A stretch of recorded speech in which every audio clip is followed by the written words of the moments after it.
Hello students, today we are going to learn a very important lesson, that lesson named as quantum physics.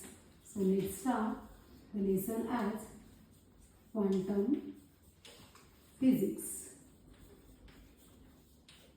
This one is the renewed branch in our modern technology, quantum physics. So let's start the first topic of this lesson, and the topic is very important. Question may be frequently asked on the basis of this topic, and the topic is de Broglie hypothesis. So let's start the topic. De Broglie hypothesis. Very important topic, de Broglie hypothesis. There is one particular statement for this de Broglie hypothesis. So statement.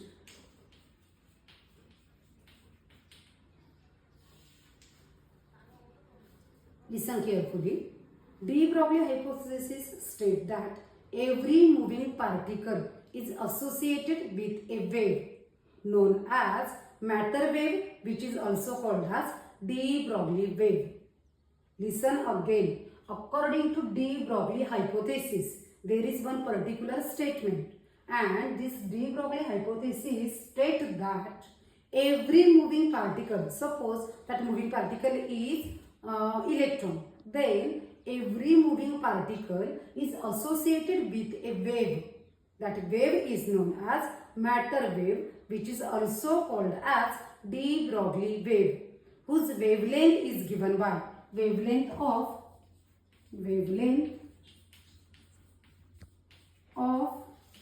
matter wave, which is also called as de Broglie wave. And we know very well that wavelength having symbol lambda, which is given by the formula lambda is equal to h upon p, where h is Planck's constant. H is Planck's constant. And P stand for momentum. H is Planck's constant and P is momentum. As we know that as momentum P is equal to m into v, mass into velocity. Thus when we put, instead of this P, we put m into v, then this formula for wavelength of matter wave, which is also called as de Broglie wave, can be written as P is equal to mv, therefore lambda is equal to h upon mv also. This is about the de Broglie hypothesis and its formula. Always remember that here h is Planck's constant, which having one specific value. That value is, listen again, that value is 6.63 into 10 raised to minus 34 joule per second. M is mass of the particle and V is velocity of the particle. This is about the de Broglie hypothesis. Now, this in your examination question may ask along with this de Broglie hypothesis or the statement of de Broglie hypothesis with one small derivation. Actually, there are total 3 derivations along with this hypothesis. So, let's see one by one that derivation.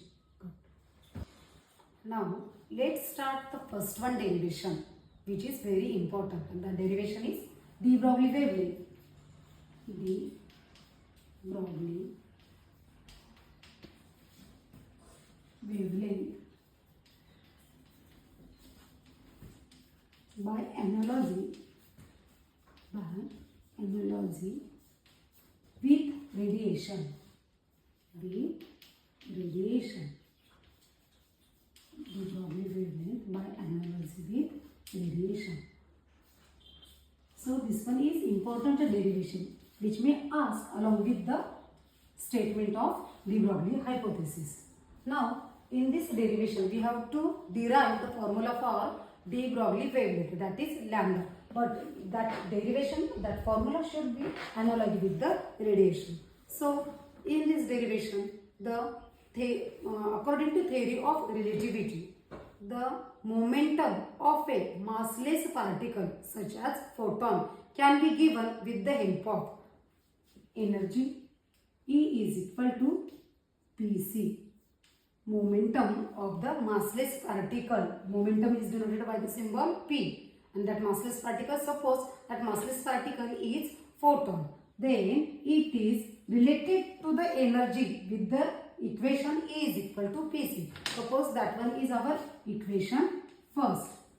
This one is equation first. And now by Planck's quantum theory, energy can be given by Planck's quantum theory. By Planck's quantum theory, the energy can be given by E is equal to h nu, can be given by the formula E is equal to h nu, where h is Planck's constant, which having value 6.63 into 10 raised to minus 34 joule per second, and nu is frequency. Here nu is frequency. Suppose this is our equation number second. Equation second. But we know very well that this frequency can also be written in terms of wavelength as, this can be written as E is equal to h into, instead of this nu frequency we put here c upon lambda. In terms of wavelength it can be written as h into c upon lambda. These both are the values for energy E according to Planck's quantum theory. So by equating equation first and second. By equating equation first and second. This one is equation first, this one is equation second. As we observe these both two equations, their LHS are equal. Now we can easily equate their RHS. So by equating these two equations, we get PC is equal to this one, HC upon lambda. We get PC is equal to HC upon lambda. Here C is common. Now we can easily cancel that term C. Thus we get here P is equal to, therefore P is equal to simply what? H upon lambda. And hence by rearranging the term we get the formula for de Broglie, wavelength of de Broglie waves, which is also called as matter waves. By rearranging the term we get it implies that lambda is equal to H upon P. Thus we prove the formula for de Broglie wavelength by analogy with radiation, by using these two conditions, by using these two equations. I repeat, please pay attention carefully. Suppose P is the momentum of a massless particle. That particle may be photon. Then that momentum is related with the energy E. E is given by the formula E is equal to Pc. That is our equation number 1. And now by Planck's quantum theory, energy can also be written in terms of one another formula. That formula is E is equal to h nu, where h is Planck's constant, which having value 6.63 into 10 raised to minus 34 joule per second, and nu is frequency. But we know very well that frequency can also be written in terms of wavelength by using formula C upon lambda. Nu is equal to C upon lambda. So we replace this term nu by C upon lambda. Thus we get the formula E is equal to H into C upon lambda. Suppose this is our equation number second. Now by using equation 1 and 2, by equating equation 1 and 2, as we observe these two equations, their LHS is same. Their LHS, here is also formula for E, energy E. Here is also formula for energy E. By observing this equation, we get their LHS are equal. So we can easily equate their RHS. First one is having RHS PC and second one is having RHS HC upon lambda. Therefore, by equating equation 1 and 2, we get PC is equal to HC upon lambda. Here C is common in both terms, in both sides. So we can easily cancel that C. So CC will get cancelled. Remain only what? P is equal to H upon lambda. And again, by rearranging the term, we get the final formula for de Broglie wavelength, which is also called as wavelength for matter wave, as lambda is equal to h upon p. Thus proved. Thank you. Now, dear student, let's start the second one derivation, which may ask in your examination along with the statement of de Broglie hypothesis. And that second one derivation is de Broglie wavelength for a free particle. De Broglie wavelength for a free particle. Free particle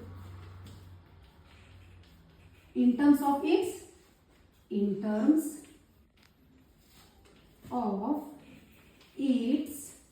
kinetic energy. In terms of its kinetic energy. This one is also important derivation which may ask in your examination. So let's see this second one derivation. So as we know that for a free particle, its total energy is nothing but its kinetic energy. So let's see the formula. We know very well that kinetic energy is having formula E is equal to half mv square. Kinetic energy is equal to half mv square. Again, as I told you, for a free particle, its total energy is nothing but its kinetic energy. Thus, we can write here as total energy E or kinetic energy, same thing. It is equal for a free particle. So, energy E is equal to half mv square. Now, suppose this is your equation number first. Equation first. Now, multiplying and dividing by N. Multiplying and dividing by M to RHS of equation first. Listen carefully. Next step is multiplying and dividing by N to RHS of equation first. So let's start. Thus this equation first become, therefore E is equal to, we have to multiply also and divide also. Thus it become multiplying by M, it get M square into V square remain as it is, upon, we have to also divide it by M, so it will become twice M. It become E is equal to M square V square by twice M. Again, as we know that momentum P is equal to mv, and therefore P square is equal to M square V square. That means instead of this M square V square, we can easily put here P square. Thus this equation become, thus the equation for energy become E is equal to, instead of this M square V square, we replace the M square V square by P square by what? Twice M. P square by twice M. Now rearrange the term and find out the formula for P square. Therefore we get P square is equal to what? E into 2M or 2ME. And hence we get, by taking square root on both sides, we get the value for P as, therefore P is equal to under root of 2ME. Got it? We get the value for P as under root of twice ME. Now we have to put this value of P in de Broglie wavelength. De Broglie wavelength is denoted by the symbol lambda, which having formula H upon P or H upon MV. So, wait for a minute. So we have to put that value in formula for de Broglie wavelength, and hence by putting that value in de Broglie wavelength, therefore lambda is equal to H upon P, and hence by putting the value for P we get lambda is equal to H upon, instead of this P we put there under root of 2ME. This one is the required formula for de Broglie wavelength, which is also called as matter wave wavelength in terms of its kinetic energy for a free particle. Thus proved.